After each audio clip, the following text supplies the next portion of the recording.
ඔගොල්ලෝ ඇඳන් ඉන්න එක ඇඳුමකවත් පුතේ එක පැල්ලමක්වත් නැතුව ඇති. හැබැයි අම්මා අඳින ඇඳුම් වල පැල්ලම් ගණනාවක් ඇති. මෙතන ඉන්න සමහර දරුවෝ ඇති පුතේ සමහර අම්මලා ඇති තාම සපත්තු දෙකක් දාපු නැති අම්මලා. අද වෙනකන්.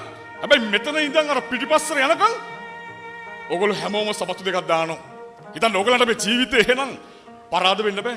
අද අම්මගේ තැනට නරක යාළුවෙක් ඇවිල්ලා නම් ඒ නරක යාළුවව අයින් කරන දවස තමයි අද දවස.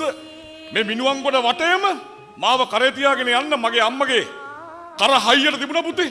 මේ මිනුවන්ගොඩ වටේම මාව වඩාගෙන යන්න චූටි කාලේ අම්මගේ අත් දෙක හයියට තිබුණා. මට තියෙනවා එක දවසක මම ගන්න වාහනේ ඉස්සරහා ෂීට් එකේ මගේ අම්මා වාඩි කරන් යන දවසක්. අන්නේ දවසේදී මගේ අම්මලා ජනේලෙන් එළියට අත දාගෙන අර යාළුවන්ට අත වනාගෙන යයි. පුතේ එදාට අම්මගේ ඇස්වල කඳුළු ගොඩාක් තීවි. සතුටු කඳුළු ගොඩාක්. අන්න ඒක තමයි මම බැලිය යුතු සතුටු කඳුළු. මොකද පුතෙක් ඉපදෙනකොට අම්මා කෙනෙක් කියන්නේ මට රජෙක් ලැබුණා කියලා. ඒ රජා පාරක් ගාන රස්සියඩු ගහනවා නම් ඒ රජා අර නරක යාළුවොත් එක්ක මඩ්ඩමේ පාවිච්චි කරනවා නම් පුතේ මොන රජෙක්ද කියන්නකෝ. මොන රජෙක්ද? ආදරණීය දුවේ ඔය කොණ්ඩ කරල මුලින්ම බැන්දේ ආදරණීය අම්මා. අද තනියම ගැට ගහ ගන්නකොට හිතනවා නම් මට අම්මගේ උපදෙස් මොකටද කියලා.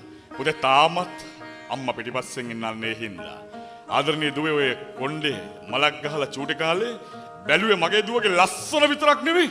මගේ දුවගේ ආත්ම ගෞරවයත් අම්මා බැලුවා. අම්මා ඉන්න තැන අම්මා නැති තැන අනාර තැන් දෙකේදීම අම්මගේ ආත්ම ගෞරවය ආරක්ෂා කරන්න මම ඉන්න ඕනේ. මොකද අම්මා කෙනෙකුට පුළුවන් තමන්ගේ ජීවිතයම හරි දන් දීලා දරු වෙනුවෙන් කැපකිරීම කරන්න.